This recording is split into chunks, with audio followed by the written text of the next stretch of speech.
बाबा, doctor ने आपको rest करने को कहा है, फिर भी आपने खाना बना लिया। ये सुनकर रमाकांत जी धीरे से कुर्सी से उठते हैं और मुस्कुराते हुए कहते हैं, मैंने अपनी बेटी के लिए बनाया है, जो इस घर की सारी जिम्मेदारी अपने कंधों पर लेकर खड़ी है।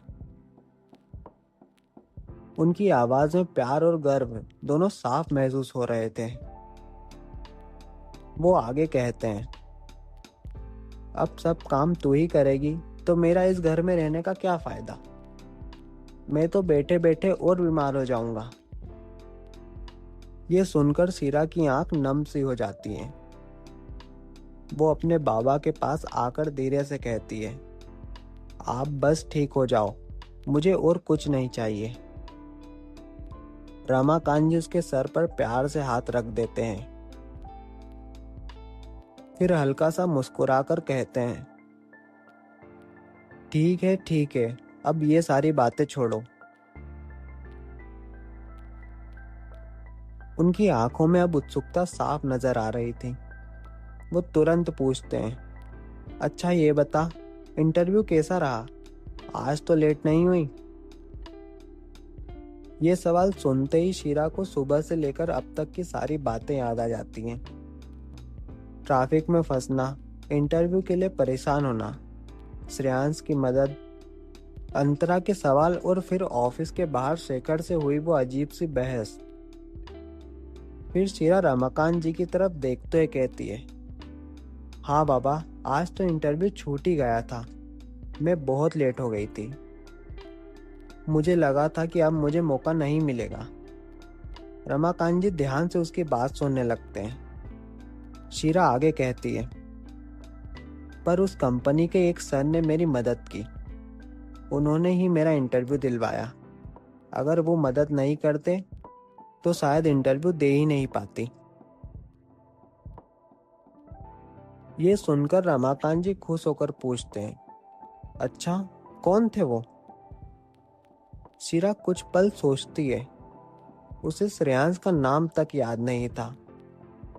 बस इतना याद था कि उसने बिना किसी मतलब के उसकी मदद की थी। वो मुस्कुराकर कहती है, जो कोई भी थे, बहुत अच्छे थे। मुझे अपनी दोस्त बताकर मेरा इंटरव्यू दिलवा दिया। फिर उसकी आंखों में उम्मीद चमकने लगती है। बस अब कल रिजल्ट डिक्लेयर हो जाए और मेरी जॉब लग जाए। वो कंपनी बहुत अच्छी है। अगर मेरी जॉब वहां लग गई तो हमें बहुत हेल्प हो जाएगी। ये कहते वक्त उसकी नज़रें अनजाने में घर की पुरानी दीवारों और सादगी भरे माहौल पर चली जाती हैं। शायद वो अपने बाबा की दवाइयों, घर के खर्चों और अपनी जिम्मेदारियों के बारे में सोच रही थी। रमाकांत जी धीरे से उसके पास आते हैं और अपने दोनों हाथ उसके कंधों पर रख देते हैं। वो प्यार और भरोसे भरी आवाज में कहते हैं, मुझे पूरा भरोसा है कि कल तुम्हें जॉब मिल ही जाएगी। तुमने इसके लिए बहुत मेहनत की है। ये सुनकर शीरा की आंखों में हल्का सा इमोशनल एहसास आ जाता है। वो अपने बाबा के दोनों हाथ पकड़कर कहती है, काश मैं आपके भरोसे पर खरी उतरूं। रमाकांत जी तुरंत मुस्कुरा देते हैं, बिल्कुल उतरोगी, मुझे अपनी बेटी पर पूरा विश्वास है। फिर वो माहौल हल्का करते हुए हंसते हैं और कहते हैं, और अब हम खाना खाने के लिए बैठेंगे या नहीं?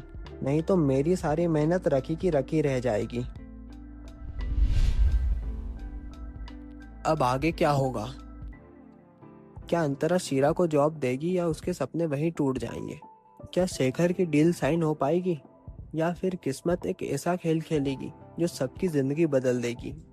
जानने के लिए बने रहिए हमारे साथ। सुनते रहिए सच्ची मोहब्बत, प्यार और परिवार से जुड़ी ये दास्तां सिर्फ मी स्टोरीज पर।